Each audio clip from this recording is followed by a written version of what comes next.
శ్రీ గురుభ్యో నమః. శ్రీమాత్రే నమః.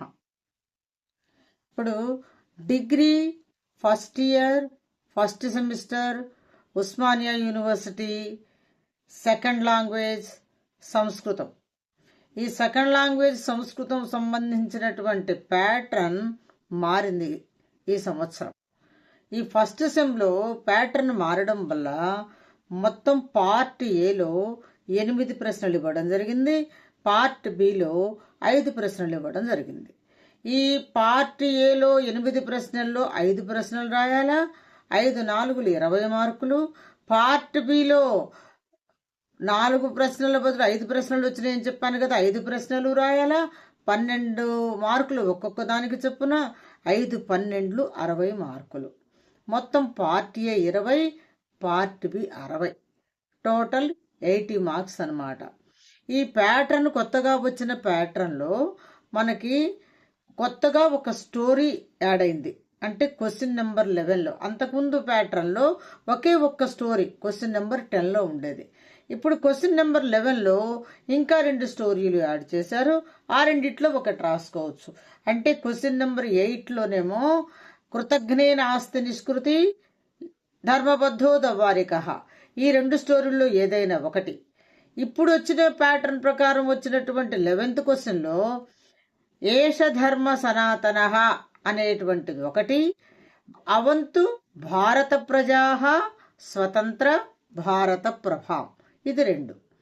ఇప్పుడు ఈ రెండో స్టోరీ అయినటువంటి, అంటే క్వశ్చన్ నెంబర్ 11లో ఇచ్చిన రెండిట్లో రెండో స్టోరీ అయినటువంటి అవంతు భారత ప్రజా స్వతంత్ర భారత ప్రభాం, ఈ స్టోరీ గురించి ఇప్పుడు తెలుసుకుందాం. ఈ స్టోరీ 11th క్వశ్చన్లో పక్కాగా వస్తుంది. ఇచ్చిన రెండిట్లో ఈ ఒక్కటి సెలెక్ట్ చేసుకున్నా, ఈ ఒక్కటి చదువుకున్నా చాలు 12 మార్కులు వస్తాయి. ఇది తెలుగులో కానీ ఇంగ్లీష్లో కానీ రాసుకోవచ్చు. ఈ కవి పేరు, కవి పరిచయము, పాఠం పేరు మొత్తం ఇప్పుడు తెలుసుకుందాం. ఇప్పుడు లెసన్ నెంబర్, అంటే లెసన్ నెంబర్ ఏమో 11, క్వశ్చన్ నెంబరు 11. అంటే లెసన్ నెంబర్తో అసలు మనకు పని లేదు, క్వశ్చన్ నెంబర్ 11లో వస్తుంది. మామూలుగానైతే పాత పుస్తకంలో 5వ నెంబర్లో వచ్చింది పాఠము, కానీ ఇప్పుడు మనకు క్వశ్చన్ నెంబర్గా ఆలోచిద్దాం. క్వశ్చన్ నెంబర్ 11లో అవంతు భారత ప్రజా స్వతంత్ర భారత ప్రభాం, ఈ పాఠం గురించి ఇప్పుడు తెలుసుకుందాం. 12 మార్కులు పక్కాగా వస్తుంది కాబట్టి జాగ్రత్తగా గమనించండి. ఈ పాఠాన్ని రాసింది శ్రీభాష్యం విజయసారథి. ఇందాక చెప్పినటువంటి 3rd క్వశ్చన్లో వచ్చిన దాన్ని ఈ పాఠంలో కొంతవరకు మీరు కవి పరిచయంగా రాసుకోవచ్చు. ఈ శ్రీభాష్యం విజయసారథి గారు భారత భారతి అనేటువంటి గ్రంథాన్ని రచించాడు. ఆ గ్రంథంలోంచి తీసినది ఇప్పుడు మనకి పాఠం, అవంతు భారత ప్రజా స్వతంత్ర భారత ప్రభాం. ఆయన ఉద్దేశం ఏంటంటే భారత మాత యొక్క కోరికను తీర్చాలా. అంటే మనం భారతీయులుగా పుట్టినందుకు ఈ దేశంలో మనందరికీ అమ్మ కనుక, తల్లి కనుక, అంటే మాత కనుక, ఆ భారత మాత కోరిక ఎలా ఉండాలని మనల్ని కోరుకుంటుందో ఆమె కోరికగా తెలియజేస్తూ చెప్తున్నాడు. ఆమె కోరికను, ఆమె వాక్కుని భారతీయులను ఉద్దేశించి కవి తన మనోభావాలని మనకు తెలియజేస్తున్నాడు అనమాట. అంటే భారతమాత గనక ఉంటే మనల్ని ఎలా కోరుకుంటుంది, ఏమని ఆదేశిస్తుంది, మన ద్వారా ఏమి చేయించాలని ఆమె కోరుకుంటుంది అనేది కవి చెబుతున్నాడు. అందువలన ఈ కావ్యానికి భారత భారతి అని పేరు పెట్టాడు. అసలు భారతి అంటే సంస్కృత భాష, భారత అంటే భారతదేశం. ఈ భారత భారతి అనే పేరు పెట్టుకున్నాడు ఆయన. ఈ భారత కావ్యంలో 2 ప్రబంధాలున్నాయి. ఇది 2వ ప్రబంధంలో తీసినటువంటి పాఠం. మనకిచ్చినటువంటి ఈ 11వ పాఠం అనేది 11 ప్రశ్నలో ఇచ్చినటువంటి ఈ స్టోరీ 2వ ప్రబంధంలో తీశారు. ఈ ప్రబంధంలోనైతే మొత్తం 60 శ్లోకాలుంటే మనకు దాంట్లోకి 20 శ్లోకాల భావాన్ని మాత్రమే ఈ 11వ ప్రశ్నలో పాఠంగా ఇవ్వడం జరిగింది. ఈ 20 శ్లోకాల యొక్క భావాన్ని, ఆయన మనసులో ఉన్నటువంటి ఉద్దేశాన్ని, భారతదేశాన్ని మనం గౌరవించే భారత మాత కోరికను తీర్చాలనే ఉద్దేశాన్ని తెలియజేస్తూ ఆ 11 శ్లోకాలలో ఉన్నటువంటి భావాన్ని విద్యార్థులకు తెలియజేస్తున్నాడు. ఈ కవి కావ్యంలో మాతృదేశం యొక్క ఔజ్వల్యము అంటే గొప్పతనం, మన భారతదేశం యొక్క గొప్పతనాన్ని తెలియచేస్తూ ప్రదర్శించటం అంటే అందరికి చూపించబడుతూ స్వతంత్ర భారతదేశం యొక్క రక్షణ కోసం భారతీయులందరినీ కూడా ప్రేరేపించటం, వాళ్ళని ఎంకరేజ్ చేసి భారతదేశానికి వన్నె తీసుకొచ్చే విధంగా, భారతమాత కోరికను తీర్చే విధంగా తయారు చేయటానికి ప్రయత్నం చేస్తున్నాడు. అందుకోసము ఈ శ్రీభాష్య విజయసారథి గారు ఈ పాఠంలో భారతీయులను ఉద్దేశించి చెబుతున్నారు. ఇంకా ఆయన చెప్పేటువంటి విషయంలో ఒక లైన్ సంస్కృతం చెప్పుకుందాము. విచార పండితాహ వయం ప్రచారకోవిదాహ వయం. విచార పండితులుంటే ఆలోచన కలిగినటువంటి మంచి పండితులమయం, ప్రచార కోవిదవయం బాగా ప్రచారం చేసేటువంటి కోవిదులన్నా పండితులే. మనం ఎట్లా ఉండాలి అనే చెప్తున్నాడు. ప్రకాశమయ ఏవం, ఇంకా ఎట్లా ఉండాలట, ప్రకాశంగా ఉండాలా. సముజ్వల జగత్తలేనడి, ఈ జగత్తులో అందరం కూడా ఎట్లా అంటే ఉజ్వలంగా డెవలప్ అవ్వాలన్నమాట. స్వజాతి సేవ, ఆయన కోరుకున్నది ఏంటంటే స్వజాతి సేవ. ఇక్కడ జాతి అంటే కులము, మతము, వర్గము కాదు, భారత జాతి. భారత జాతికి సేవ చేయాలి.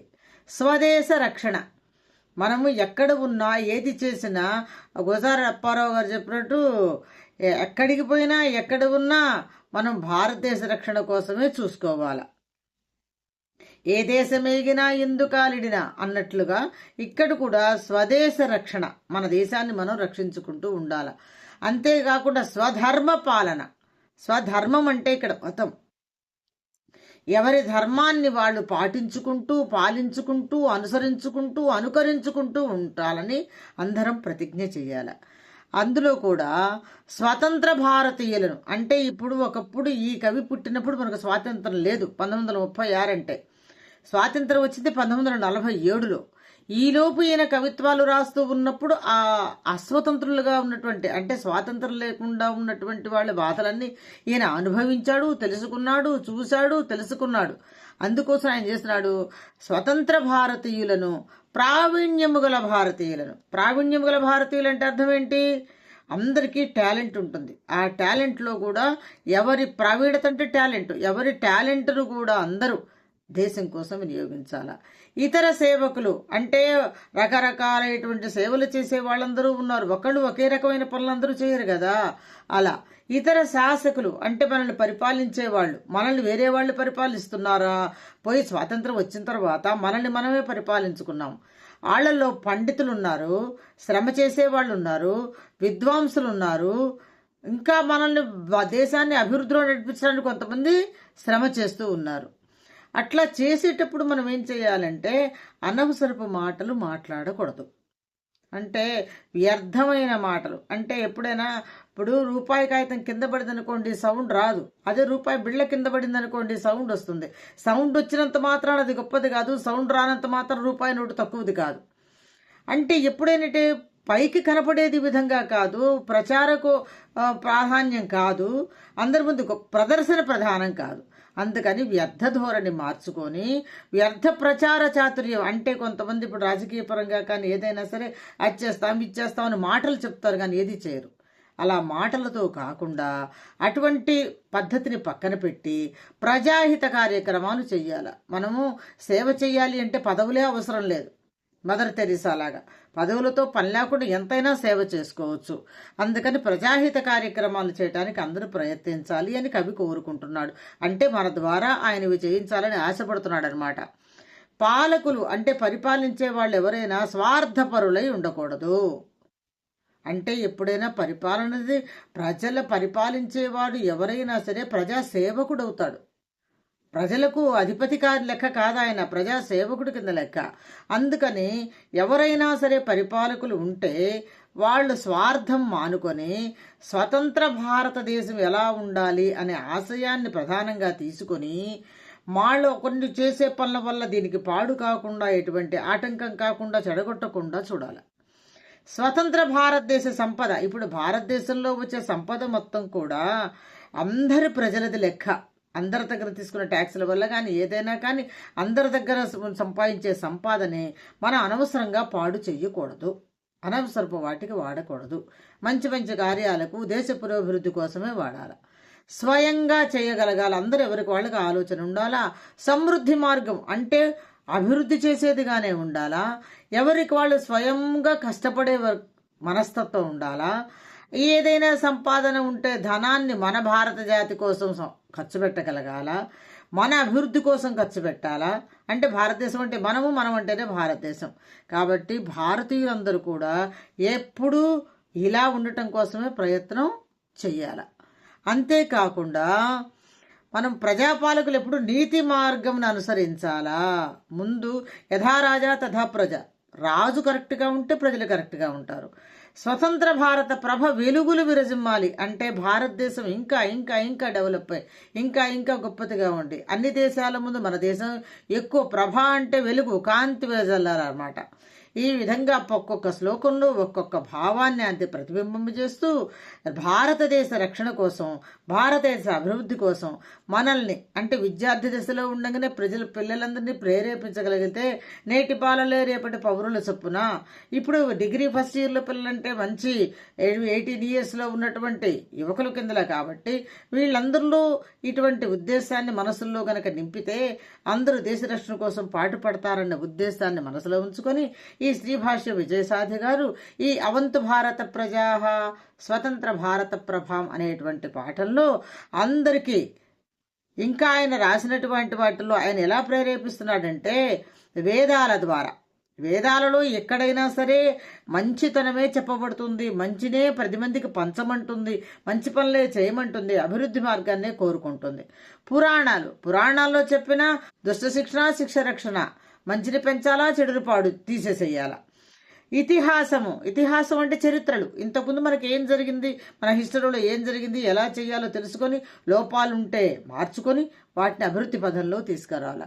అవన్నీ చేయాలంటే ప్రోత్సహించడం కొన్ని శాస్త్రాలుగా, కొన్ని కావ్యాలుగా, మంచి మంచి కథలతోటి, నీతి కథలతోటి, సత్కథలు, సత్ అంటే మంచి మంచి కథలతోటి అన్ని ఉన్నత భావాలు ఉండేటట్టుగా చేసి అందరూ కూడా అభివృద్ధి పదంలో ఉండేటట్టుగా చూసుకొని అజ్ఞానం అనేది దూరం చేసుకొని జ్ఞానాన్ని పెంపొందింపజేసుకొని అన్ని విధములుగా భారత జాతి యొక్క గొప్పతనానికి అందరినీ ప్రేరేపించాలని కోరుకుంటూ తన మనసులో ఉన్న భావాన్ని, తన ఆశను, తన అభిలాషను ఈ విద్యార్థుల ద్వారా నెరవేర్చుకుందామని తెలియజేసుకుంటూ ఈ శ్రీభాష్య విజయసారథి గారు అవంతు భారత ప్రజా స్వతంత్ర భారత ప్రభాం అనేటువంటి పాఠంలో 20 శ్లోకాలలోని భావాన్ని విద్యార్థులందరికీ తెలియజేశారు. ఇది పార్ట్ బిలో సెకండ్ లాంగ్వేజ్ సాంస్క్రిట్లో ఫస్ట్ ఇయర్ ఫస్ట్ సెమిస్టర్లో ఈ మారినటువంటి కొత్త ప్యాటర్న్లో 11వ ప్రశ్నగా వస్తుంది. అందరూ తప్పకుండా రాసి మంచి మార్కులు తెచ్చుకోవాలా. ఇది ఫస్ట్ టైం కాబట్టి జాగ్రత్త పడి విద్యార్థులందరూ కూడా నిర్లక్ష్య ధోరణిని మారేసి కష్టపడి చదివి మంచి మార్కులు తెచ్చుకొని తల్లిదండ్రులను, గురువులను అందరికీ సంతోషాన్ని కలిగించాలని కోరుకుంటూ స్వస్తి.